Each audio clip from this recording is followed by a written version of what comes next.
অনেক ভাইয়েরা আর্থিকভাবে হোক বা অন্যান্য কারণে হোক দান করতে পারছে না, কিন্তু সেই ভাইদের উদ্দেশ্যে একটা কথা বলবো যে ভাই, আপনারা দান করতে পারছেন না কোনো কারণে, ঠিক আছে, কিন্তু আপনারা এই ভিডিওটা শেয়ার করে দিবেন।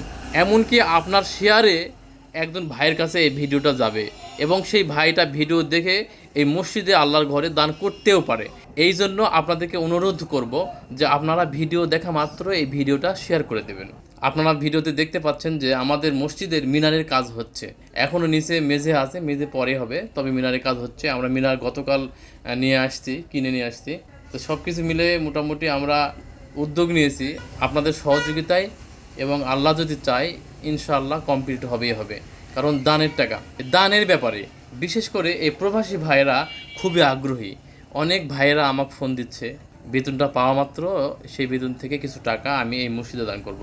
প্রবাসী ভাইদের জন্য আমরা সবাই আমাদের মসজিদে দোয়া করব, যেন প্রত্যেক প্রবাসী ভাই এই দেশের বাইরে থাকেন, তারা খুব কষ্টে থাকেন, তার বাবা মা থাকে না, সব মিলে একটা প্রবাসী জীবন মানে একটা যন্ত্রণা।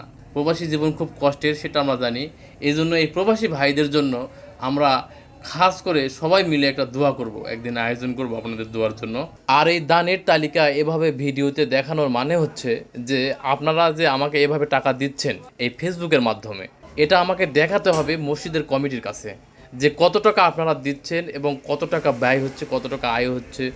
এসব দেখানোর জন্য আসলে এই ভিডিওতে দেখানো, তাছাড়া এই ভিডিওতে দেখানোর কোনো প্রয়োজন ছিল না। সব শেষে একটা কথাই বলবো, আপনারা যেভাবে দান করছেন আলহামদুলিল্লাহ খুবই ভালো।